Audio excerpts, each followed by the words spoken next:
Kept away from his man, shoulder up, and he's lifted it up for Haaland!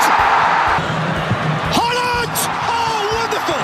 The greatest Viking victory! Sunday, MetLife Stadium. Erling Haaland heads one in at minute 79, then arrows in a second at minute 90. Neymar pulls one back from the penalty spot in the 10th minute of stoppage time, but it's far too late. Brazil are out 2-1, eliminated by Norway in the round of 16. Here's the number that should actually scare Brazilian football. This is the 6th straight World Cup where a European team has ended their run. 6 tournaments in a row since 2002. That's not misfortune. That's not one bad night against a hot striker. That's a pattern. And the reason it keeps happening starts with 2 of the most talented players on the planet looking like completely different footballers for their country than they do for their clubs. In players that make a difference on a weekly basis in La Liga, and yet they haven't quite been, in particular Vini Jr., haven't quite been the player that we thought they were going to be with the national team, and more importantly, Brazilian fans thought that they were going to be with Brazil. I disagree. There's one player that can turn it on, right, in Vinicius Jr.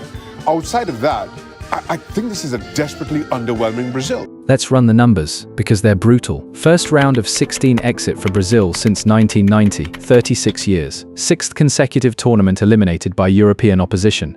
Norway have now faced Brazil 5 times across history and never lost. 3 wins, 2 draws, including a win at the 1998 World Cup itself. Bruno Guimaraes missed a penalty in the 13th minute that could have changed everything. Haaland's brace brings him to 7 goals, tying Messi and Mbappe atop the Golden Boot race. Norway, playing their first World Cup in 28 years, just reached their first ever quarter-final against a 5-time champion. The teams that have been negative in this competition are going home, and you can add Brazil into that pot. Brazil, I think, is not ready to compete with maybe Spain, Portugal, maybe England and France. Here's the mad part. This exact story keeps repeating. 2002. The 3 Rs, Ronaldo, Rivaldo, Ronaldinho, won every single game, 7 for 7. Perfect blend of flair and structure. Then it started slipping. 2006. Knocked out by France in the quarters with a stacked squad. 2010, out to the Netherlands. 2014, the Mineirão, 7-1 to Germany, on home soil. 2018, Belgium in the quarters. 2022,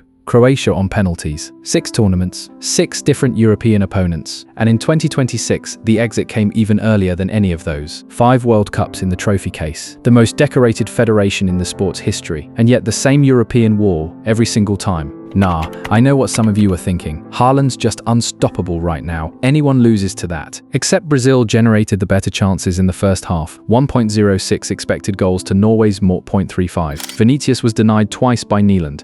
Martinelli had a low drive kept out. Guimaraes had a golden penalty saved. This wasn't Norway battering Brazil into submission. Brazil had control for long stretches and still found a way to lose it late. It's just Ancelotti's first real cycle. Give it time. That's exactly the point. One of the greatest club managers alive walked straight into the same wall that swallowed every Brazil manager before him. When you consider that they have had 4 managers in this World Cup cycle, Ramon Menezes, Dorival Jr., Fernando Diniz, those 3 guys could walk into the studio and we would be, well, is this the facilities that are coming to fix some sort of camera that went bad?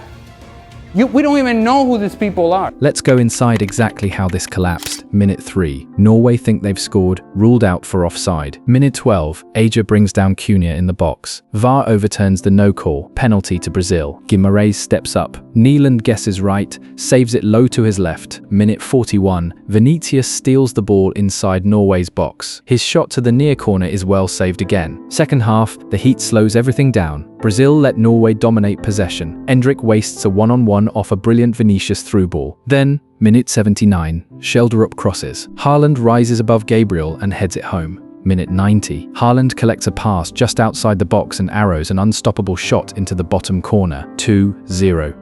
Neymar converts a stoppage time penalty. 2-1, full time. Brazil are out. There are problems here. There are issues in terms of the balance of this team. How do you create enough for that front 4, for that front 3? Here's the actual root of this, and it's not about heart or effort. At Real Madrid, Vinícius gets served by elite central creators, running onto passes played in behind defenders. For Brazil, the ball too often goes straight to his feet and asks him to beat his man alone, which is exactly what slows him down and makes him defendable. You saw it again against Norway. His best moment of the match wasn't him receiving a chance, it was him creating one. for Endrick. Same story for Rafinha, thriving inside a defined system at Barcelona, then isolated wide for his country with no midfielder able to break lines and find him in space. Norway, with far less individual talent, built their entire game plan around one efficient outlet and executed it perfectly. Brazil, with more talent than almost anyone left in this tournament, still hasn't built a repeatable structure to actually use it. Here's what it comes down to. This wasn't misfortune. It wasn't one bad night against a red-hot striker. It's the 6th straight World Cup that's ended the exact same way. Brilliant individuals, no system connecting them, a European team finding the gap and walking through it. 5 World Cups in the cabinet, the most decorated football nation on the planet. And still, tournament after tournament, manager after manager, the same unresolved question. Not whether the talent is there, but whether anyone can build the framework to actually use it together. Until that gets solved, the wait for a 6th star continues. And so does the streak nobody in Brazil wants to talk about. In players that make a difference on a weekly basis in La Liga, and yet they haven't quite been, in particular Vini Jr., haven't quite been the player that we thought they were going to be with the national team, and more importantly, Brazilian fans thought that they were going to be with Brazil.